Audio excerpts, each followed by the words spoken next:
Bonjour à tous, j'espère que vous allez bien. Alors aujourd'hui, je vais vous faire une vidéo un petit peu spéciale parce qu'elle est particulièrement destinée aux investigateurs paranormaux et les urbexeurs. Ok. Donc ça, c'est une vidéo qui vous donne quelques conseils. Après, il y a des conseils dans cette vidéo que vous pouvez appliquer aussi chez vous. Je le précise, ni urbexeur, ni investigueur en paranormal. Enfin, investigueur en paranormal, c'est pas ce qu'on voit sur YouTube. C'est qu'en fait, pendant des années, on a fait avec mon mari des maisons, notamment en radiesthésie, pour les problèmes géobiologiques, des croisements de sources qui peuvent effectivement créer des phénomènes dits paranormaux, d'objets qui se déplacent. Oui, ça arrive. Il y a des lieux où vous avez des chaises qui se déplacent, des objets qui se déplacent. Les gens croient qu'il y a un phénomène de hantise, et en fait, c'est un phénomène purement de l'ordre de la géobiologie. Mais par contre, comme je suis médium depuis toujours, ça se transmet de génération en génération.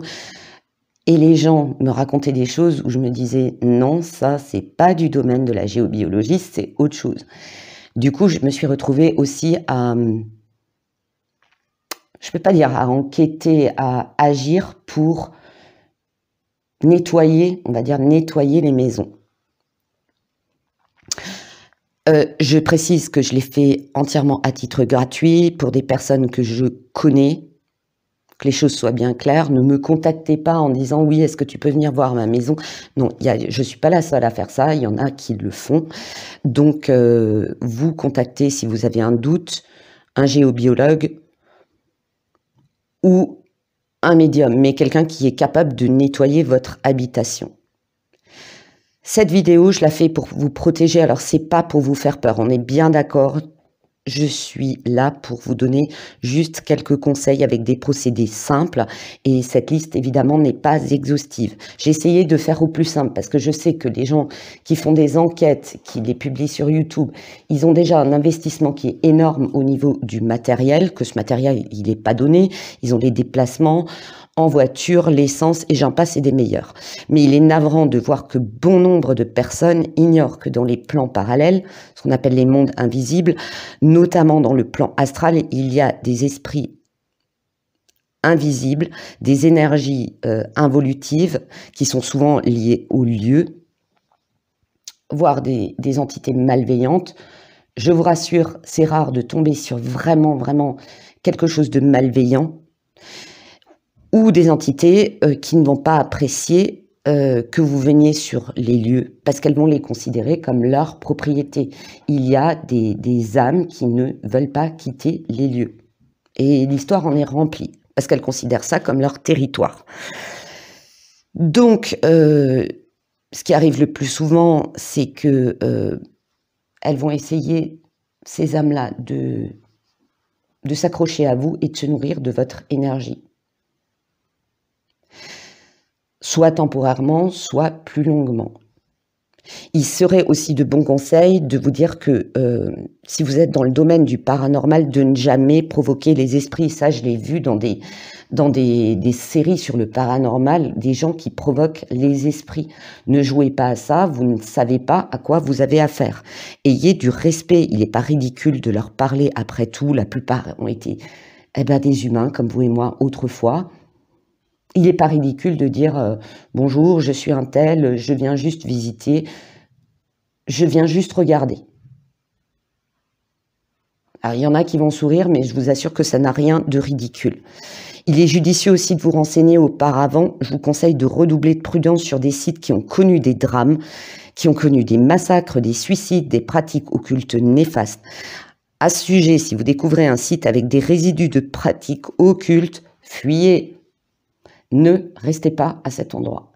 Ça, c'est un petit clin d'œil à la vidéo là récemment qui a fait le buzz. Excusez-moi, on a été coupé. Je fais allusion à cette vidéo qui a fait le buzz récemment, où apparemment il y avait eu un rituel. Alors, est-ce que c'était d'époque ou d'autres personnes avaient fait des choses après? On ne le sait pas. Est-ce qu'on le saura un jour? aucune idée. Mais on ne sait pas ce qui a été fait, d'accord? Ne sous-estimez pas le monde de la magie. Jamais. Ne le sous-estimez pas. Surtout si il y a des gens qui s'y connaissent, donc ils vont pouvoir un petit peu repérer de quoi ils retournent. Mais si vous n'y connaissez rien, ne restez pas à cet endroit-là.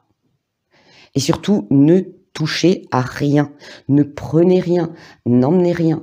Les gants, j'ai vu ce jeune homme prendre avec des gants en caoutchouc, ça protège pas. Nous, on a déjà découvert, notamment chez une dame avec des enfants, on nous avait appelé en disant oui, il se passe des choses trop bizarres dans le grenier. On y est allé. En fait, le grenier servait de salle de pratique magique. Sauf qu'il y avait des choses, mais vraiment, quand je vous dis pas clean, c'est pas clean.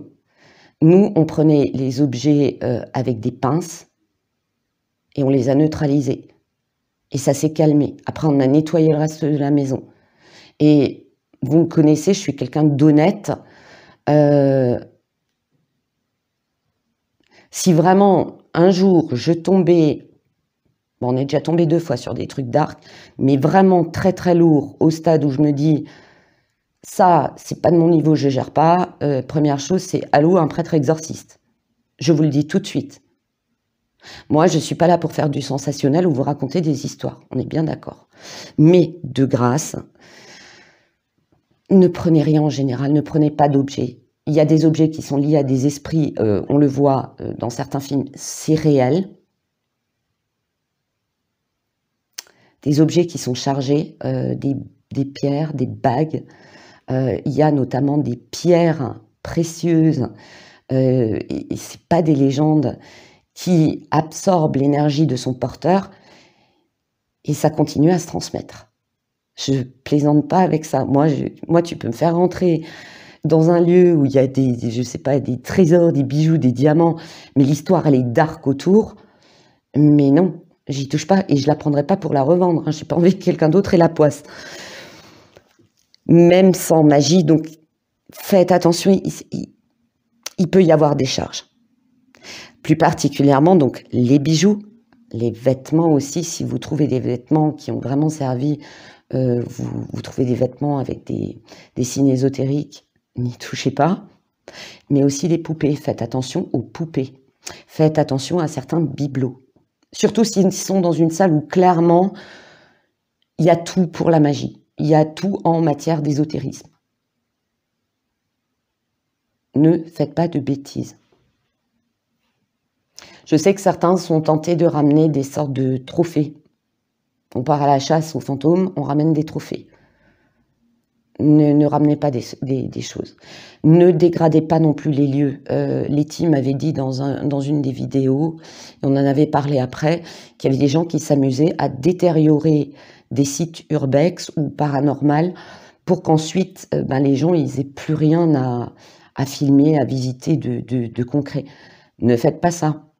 Parce que vous savez, s'il y a des esprits attachés au lieu, ça peut les mettre en colère. N'investiguez pas si vous êtes fatigué ou malade, parce que vous abaissez encore plus votre taux énergétique et ça vous rend aussi plus perméable pour vous faire scotcher, pour vous faire pomper de l'énergie. Idem si vous êtes angoissé. D'ailleurs, si sur place vous ressentez un mal-être, une peur subite, alors pas parce que vous êtes effrayé par quelque chose qui est tombé, si d'un coup vous avez une sorte de boule au ventre, vous dites « Ah, je me sens pas bien », une sensation de fatigue importante, inexpliquée, des maux de tête, des nausées, des picotements aux yeux ou les yeux qui coulent. Alors attention aussi, ça peut être dû à une présence importante de poussière à laquelle vous êtes sensible ou de moisissures ou de salpêtre. Vous pouvez avoir un début de réaction allergique. Mais si c'est récurrent, faites attention. Une oppression au cœur, alors ça c'est le summum parce que de tous les gens que j'en connais dans la région, on a un peu ce truc, c'est quand vous sentez vraiment une impression au cœur ou une douleur au cœur, faites attention. Une sensation d'écrasement, une sensation de froid intense à l'intérieur de votre cœur ou de votre corps ou qui vous traverse, quittez les lieux. Moi, mon signe ultime, c'est si dans la nuque, les petits cheveux commencent, j'ai un froid et les petits cheveux se dressent dans la nuque, là, c'est que c'est pas bon du tout, c'est que j'ai quelque chose de très néfaste. Après, chacun ses petites alarmes corporelles. Alors vous me direz, ouais, t'es super gentil Morgane, j'ai emmené tout mon matériel, j'ai fait 3 heures de route, tout ça pour me barrer. Non, quand je vous dis quitter les lieux, ça veut dire éloignez-vous et jugez de la situation. Sortez de la pièce ou quittez l'étage, sortez du bâtiment, faites une pause et faites une estimation de ce qui se passe. Après, c'est votre choix. Moi, je respecte votre choix. Vous voulez y retourner, vous voulez pas y retourner, c'est à vous de voir. Et c'est là que je vais vous donner quelques petites astuces pour visiter un lieu plus sereinement. La liste, évidemment, n'est pas du tout exhaustive. Il en existe, si je devais tout faire, j'en aurais pour une vidéo, mais au moins de 2 heures. Alors, vous pouvez faire une petite prière de protection, n'importe laquelle. Tout dépend de vos croyances. Demandez à votre ange gardien, à Dieu, la Vierge Marie. C'est vous qui voyez la prière de votre choix. Vous pouvez demander tout simplement d'être protégé.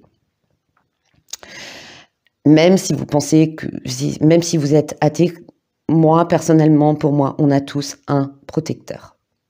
Même quelqu'un de défunt de notre famille qui nous accompagne et qui nous protège.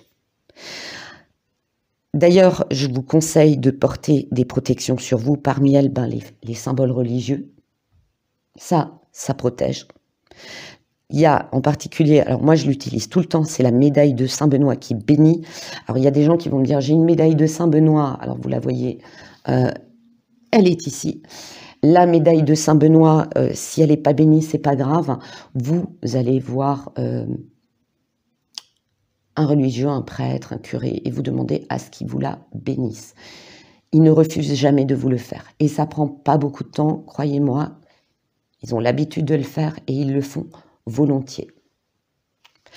Il y a la médaille du sceau des 7 archanges qui est également très très puissante, qui fonctionne très bien. Vous avez aussi la médaille pentacle de protection de l'abbé Julio. D'ailleurs, concernant ce dernier, et vous le voyez là, je vous l'ai mis. Moi, ça fait plus de 25 ans que je l'ai. Je vous conseille ce fameux livre, Les véritables pentacles et prières de l'abbé Julio. Vous pouvez photocopier les pentacles à l'intérieur, les plastifier, les placer. Alors, selon le pentacle, c'est très bien expliqué. Vous pouvez les placer dans votre habitation. Il y a de tout. Dans les pentacles, il y a vraiment de tout. Il y en a beaucoup, beaucoup. Il y en a même pour votre voiture. Il y en a pour votre chambre, pour votre commerce. Vous avez vraiment de tout. Et c'est vraiment top. Il y a les prières d'activation adéquates. Et croyez-moi, franchement, c'est efficace. Nous, on les utilise énormément. On en a même fait pour des gens pour des maisons. Après, ils ont acheté les livres, ils en ont utilisé d'autres pour d'autres usages. Après, c'est vous qui voyez. Moi, je vous donne mes petits conseils, mais comme dit, j'ai fait au plus simple. Il y a les pierres aussi contre les forces négatives, contre les énergies négatives, la magie noire, et qui protègent contre les esprits. Il y a la très connue l'obsidienne noire, qui est hyper efficace. Par contre, l'obsidienne noire, il y a des gens qui y sont très très réactifs. Parce que c'est une pierre, et je ferai une vidéo dessus, c'est aussi une pierre qui vous confronte à vos propres peurs, à votre propre négatif. Donc, je préfère vous prévenir. Vous avez le fameux œil de tigre qui est très connu. Vous avez la spinelle noire et la tourmaline noire. Là, j'ai vraiment pris, mes amis, les basiques. Je ne vais pas vous conseiller non plus 10 000 pierres et qui vont vous coûter une fortune. Contre le vampirisme énergétique, alors il y a la célèbre labradorite, d'ailleurs que beaucoup de soigneurs, de guérisseurs et de sourciers aussi utilisent. Et il y a un cran plus puissant, c'est le péridot. Le péridot, le souci, c'est qu'il est plus cher et qu'il y a beaucoup, beaucoup de copies sur le marché. C'est une pierre qui est très copiée. On l'appelle aussi l'olivine, sachez-le. Et si jamais vous voulez investir dans ce type de pierre, prenez-la sur un site où vous avez une certification. Ça, c'est un conseil d'amis. Vous avez aussi, c'est moins connu, les huiles essentielles. Alors, les huiles essentielles, c'est tout simple. Vous mettez à 2 gouttes au niveau du plexus, c'est-à-dire en dessous du cœur, au niveau de votre diaphragme, parce que c'est quelque chose où on est facilement pompé dans son énergie. De mon expérience, les entités se scotchent aussi énormément le long de la colonne vertébrale. Donc vous pouvez le mettre à l'opposé du plexus, de l'autre côté, au niveau de votre colonne vertébrale. Vous mettez juste 1 à 2 gouttes d'huile essentielle, lavande et basilic. Le basilic, et peu de gens le savent, c'est une très bonne huile contre le vampirisme. Et il y a un vieux dicton qui dit « le diable a horreur du basilic ». Et dans certains pays, on s'insère comme protection contre les esprits malveillants. Alors, pour les encens, si l'ambiance des lieux est lourde, d'accord, pas forcément avec des esprits malveillants, faut pas non plus voir le diable partout, utilisez un bâton de sauge pour alléger, nettoyer l'ambiance. Mais il faut savoir que pour nettoyer les énergies lourdes et traînantes, la sauge est top, mais elle est efficace que temporairement, voire très temporairement, contre des entités récalcitrantes, et des entités pas très sympas. Mon mélange préféré, ça reste le mélange benjoin-camphre à brûler sur un charbon. Alors vous voyez à gauche, c'est un petit mélange que je fais tout près, que je mets dans des petits pots quand je me déplace. Quand vous utilisez un charbon, il faut prévoir un bon briquet, il faut prévoir une pince et un petit contenant épais pour ne pas vous brûler les doigts, pour fumiguer. Évidemment, si vous faites, je sais pas, un château de 400-500 mètres carrés, vous n'allez pas tout nettoyer à l'encens. Faites les pièces où vous sentez que c'est lourd, négatif, où il se passe des choses un peu zarbi, entre guillemets. Il y a aussi les encens marocains qui sont connus, très utilisés, enfin j'appelle ça les encens marocains, ils sont utilisés dans tout le Maghreb. Moi, je les appelle les nettoie-tout. C'est un petit peu l'eau de Javel du nettoyage de ce qui est mauvaises ondes, des djinns, des entités négatives, de la sorcellerie. Il y a aussi l'encens pontifical que vous trouvez en cône. Alors moi, celui de sable, je l'aime beaucoup parce qu'il est vraiment très bon. J'ai de l'encens en grains de très bonne qualité, mais les cônes ou les bâtonnets que Sable propose sont de bonne qualité. Ça a un côté pratique, vous n'êtes pas obligé d'emmener le charbon, la pince, le patin, couffin. Ok. Après la visite, moi je vous conseille de passer de l'encens autour de vous, c'est-à-dire vous sortez du bâtiment, vous prenez juste un peu d'encens, vous le passez autour de vous. Ça chasse bien celles qui viennent un petit peu vous scotcher, vos affaires juste autour du sac, un petit peu dans la voiture. On ne sait jamais. Comme dit, vous faites comme vous voulez. Moi, c'est des conseils que je vous donne. Nous, on l'a toujours fait. Ça évite de ramener du monde à la maison. En rentrant, vous prenez une douche au sel. Vous mélangez du sel fin dans votre gel douche et votre shampoing. Vous vous badigeonnez entièrement. Vous attendez une petite minute. Vous vous rincez bien. À cause du sel. D'accord? Vous vous rincez bien. Si le lieu était vraiment néfaste, vous ajoutez un petit peu d'ail dans votre alimentation. Le repas d'après. Alors, cru ou séché, peu importe. Vous le mettez, je sais pas, dans une soupe, dans une sauce, dans une salade. Alors vous allez me dire, ouais Morgane, tu confonds Urbex enquêteur paranormal avec des chasseurs de vampires, mais non, on chasse pas les vampires avec des pieux en bois. L'ail, outre le fait d'être un antiseptique puissant, booste votre immunité. Dans beaucoup de pays, on s'insère pour soigner beaucoup de maladies. Il est aussi utile dans les lieux pleins de poussière et de moisissures, et c'est souvent le cas. L'ail a un côté antihistaminique, ça aussi, il faut le savoir. Et surtout qu'il est l'aliment le plus efficace contre la magie malveillante et les entités, notamment celles qui vous scotchent, s'accrochent à vous pour pomper votre énergie. D'ailleurs, c'est un composant de sans doute de milliers de recettes en ésotérisme pour chasser le négatif. On peut même brûler sur un disque de charbon avec de l'encens de l'ail séché. Ça détruit ce que certains ésotéristes appellent des astralités. Voilà, je pense avoir fait le tour. Évitez d'emmener des enfants, parce que les enfants jusqu'à l'âge de 7 ans ont la plupart la capacité de voir des entités.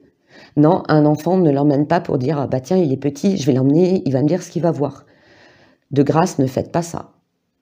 De plus, les enfants et les adolescents, sachez-le, quand vous êtes adolescent, que vous allez vous faire votre petite sortie, paranormale, vous avez une énergie qui est appréciée par les entités qui ont besoin de pomper de l'énergie. Donc de grâce, protégez-vous, faites attention, mais surtout n'emmenez pas d'enfants. Déjà, c'est dangereux. En plus, vous ne savez pas si vous ne pouvez pas tomber sur des squatteurs. Des fois, c'est juste un petit SDF qui il veut juste son petit abri tranquille, il n'embête personne. Mais vous tombez aussi sur des mauvaises personnes. Et quand vous emmenez un enfant, que vous êtes un adulte, sachez que vous êtes légalement responsable de lui et que ça va être très, très, très mal vu par les forces de l'ordre. Pour moi, c'est de la pure hérésie. Nous, quand on faisait des maisons pour les nettoyer, les enfants, les animaux, dehors. Jamais j'ai nettoyé une maison avec la présence, enfin une maison à problème avec la présence d'enfants. Quand il y a des entités, c'est no way, je n'emmène pas d'enfants. On n'invite pas non plus des entités à venir chez soi. Hein. On ne se dit pas, bah tiens, il y a de la place dans la bagnole et il y a de la place à la maison, je vais vous faire venir chez moi. Non, non. Laissez les défunts en paix. Vous n'êtes pas la SPA des entités. Surtout que beaucoup d'entités, même des médiums, se font avoir. Elles peuvent se faire passer pour quelqu'un de tout à fait sympa et elles ne le sont pas. Je dis ça, je dis rien. Les médiums sérieux qui vous accompagneraient éventuellement vous le diront. D'ailleurs, les médiums sérieux et compétents, ils ont un protocole. Mais on n'invite pas le monde à la maison. Il y a une chose aussi qui me chagrine beaucoup, c'est qu'il y a des émissions, des séries à sensations, où les gens s'inventent des histoires, où il y a carrément des trucages. Moi, je vous conseille pas trop. Alors, vous allez me dire, Morgane, t'es superstitieuse. Faites attention à peindre le diable au mur ou à s'inventer des histoires de démons. On finit par les attirer réellement. Et là, vous êtes vraiment dans la mouise. Mais c'est peu de le dire, parce qu'elles peuvent vous pourrir la vie. Il y en a beaucoup qui viennent, alors surtout dans les émissions, ouais, il se passe ci, il se passe ça. Alors c'est des maisons en bon état, hein, c'est des maisons où des gens habitent. On va venir, on va enregistrer des trucs, on va voir des choses qui effectivement sont troublantes, avec une histoire de cette maison, de cette habitation qui est troublante et pas positive. On filme, on fait son buzz tranquillou, on fait son beurre quand ça passe à la télé, et après on dit « Bon, bah c'était bien sympathique, merci, bonne chance !» Et on laisse les gens, vulgairement parlant, dans leur merde. Et ça, je trouve ça, honnêtement, dégueulasse. C'est vraiment faire de l'argent sur la misère des autres. Et je trouve ça pitoyable. Si vous ne savez pas nettoyer des lieux, faites venir des gens qui savent le faire pour soulager le quotidien des gens, parce qu'il y a des gens qui ont vécu des jours, des semaines, des mois, voire des années, parce qu'ils ne pouvaient pas partir, ils n'avaient pas les moyens, ils ont vécu l'enfer, ils ont vécu la peur, des gosses ont été traumatisés, des animaux sont morts là-dedans parce que c'était trop négatif, des gens ont pété les plombs, des gens sont devenus, moi je l'ai vu dans une maison, des personnes deviennent alcooliques, deviennent violentes. De grâce, faites quelque chose ou appelez quelqu'un de compétent dans le domaine, mais laissez pas les gens dans la misère. D'accord? Voilà, je pense avoir fait le tour de la question. Partagez éventuellement cette vidéo qui peut intéresser des gens qui ne savent pas forcément. Je pense que les urbexeurs, les enquêteurs du paranormal expérimentés connaissent des techniques de protection. Des jeunes peut-être moins, parce que bon, ils y vont la fleur au fusil, plein d'énergie, plein de force et de courage. Ouais, mais les enfants, vous n'êtes pas... On n'est pas protégé contre tout. Même nous, avec de l'expérience, on n'est pas protégé contre nous. Et c'est pour ça qu'on utilise des petites techniques pour que il ne nous arrive pas des bricoles. Et surtout, on n'est pas des banques gratuites à énergie. Voilà, je vous fais de gros bisous, je vous dis à très bientôt.